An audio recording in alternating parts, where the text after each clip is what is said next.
I always remember the smell before anything else, hot oil and dust. The metallic smell inside the cabin, fuel in the air, strong enough to sit in the back of your throat. We were packed tight on the floor of the Huey, knees against gear, boots braced wherever they would fit. The door gunner was leaning out over the jungle with one hand on the gun and the other on the frame. The wind came straight in through the open door. Nobody talked much. You could hear the engine, the rotor, the rattle of loose gear.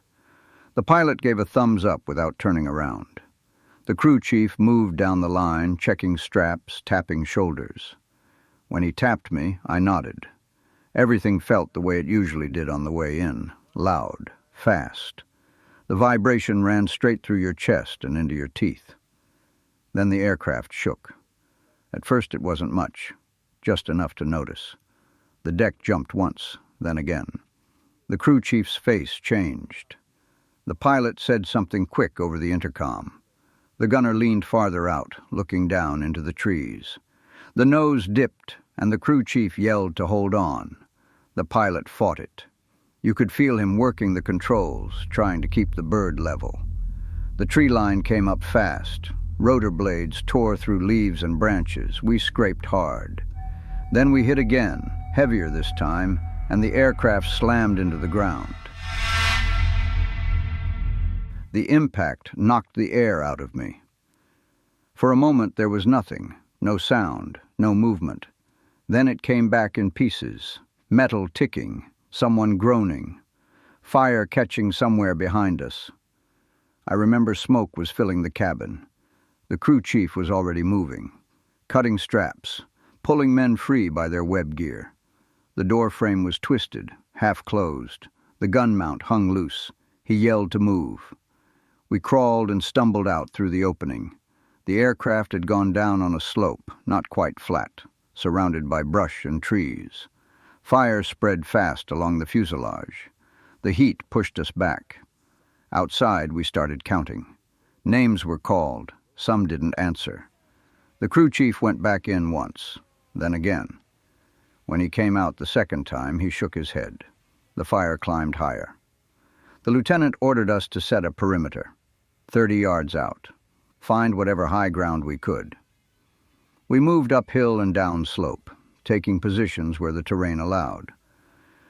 I dropped behind a forked tree and covered a shallow draw filled with elephant grass and vines. To my right, a man took cover behind a stump. To my left, another went prone along a rock line. Behind us, the Huey burned. The smoke went straight up through the canopy. The radio man moved uphill with the antenna extended, trying to get a signal. He climbed slowly, stopping every few steps to key the handset. Static. He shifted position and tried again. Movement showed in the grass below us. Not a clear shape. Just something out of place. Then another spot farther right. The firing started without warning. We ended up in a full-on firefight. The radio man finally got through. His voice stayed steady while he passed the information. Crash site, perimeter set, 3 missing. The lieutenant moved behind the line, checking positions. He didn't say much. When he stopped behind me and tapped my boot, I nodded without turning. The enemy probed and pulled back, then shifted and tried again. We held our ground. The Huey burned down behind us until the flames settled into heat and smoke. After a while, we heard it. Another helicopter, then a second. The sound built slowly until it pressed against your chest. The radio man marked our position with smoke. The aircraft circled once, then came in low. The gunner leaned out and scanned the slope. He didn't fire. The first lift took the wounded and the radio man. The aircraft pulled away fast. We tightened the line and waited. The enemy tested us again, lighter this time. We answered the same way. The second Huey came in hard and fast. Rotor wash flattened the grass. The lieutenant waved us forward. We moved in pairs, low and quick. The gunner grabbed harnesses and hauled men aboard. When my turn came, I climbed without looking back. The bird lifted immediately. We came back to base just before dark. Someone took our names. Someone handed us water. Medics moved past us toward the wounded. That night I lay on my bunk listening to the ceiling fan turn. Sleep came in short stretches. The next day we went back out. That's how it was most of the time. You went back out. Patrols, security, moving through ground that never stayed clear for long. Villages that looked quiet during the day and changed after dark. Trails you stayed off. Open areas you crossed fast. You learned to watch the ground more than the trees. Wires, disturbed dirt, anything that didn't look right. You learned to listen for sounds that didn't belong.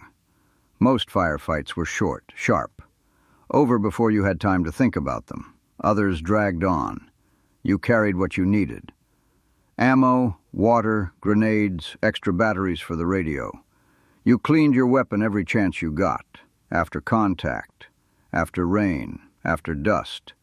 The heat stayed with you. So did the wet. Jungle rot, blisters, infections that never quite healed. You didn't talk much about it while it was happening. You worried about your sector, your spacing, the man on either side of you. At night you dug in, you listened, you waited. Years later, the smell still comes back sometimes. Hot oil, dust, fuel. If the wind moves the trees the right way, I remember the sound of rotors and the feel of the ground under my boots. 3 men didn't leave that hillside. Most days, if someone asks what it was like, I keep it simple. I tell them a helicopter went down. We set a perimeter. We held until another bird came in.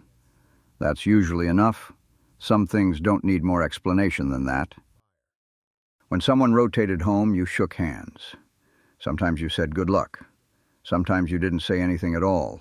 New men showed up. You learned their names fast. The jungle stayed the same. The ground stayed the same. It didn't care who was there. At some point you stopped counting days and started counting missions. Then you stopped counting that too. You just went where you were told and did what needed doing. When it was over, it didn't feel finished. You packed your gear. You turned things in. You got on another aircraft. The noise sounded the same, but it didn't feel the same. Years later, people ask questions. They want details. They want explanations. Most of the time, I don't give them much. I tell them we did our jobs. I tell them we watched out for each other. I tell them some men didn't make it back. That's usually enough. Some afternoons still come back clear. A hillside, smoke in the trees. The sound of a radio breaking through static. The feel of rotor wash pushing you down into the dirt. Those memories don't ask permission. They show up when they want to. When they do, I let them pass. Then I get up and keep moving. That's what we learned to do.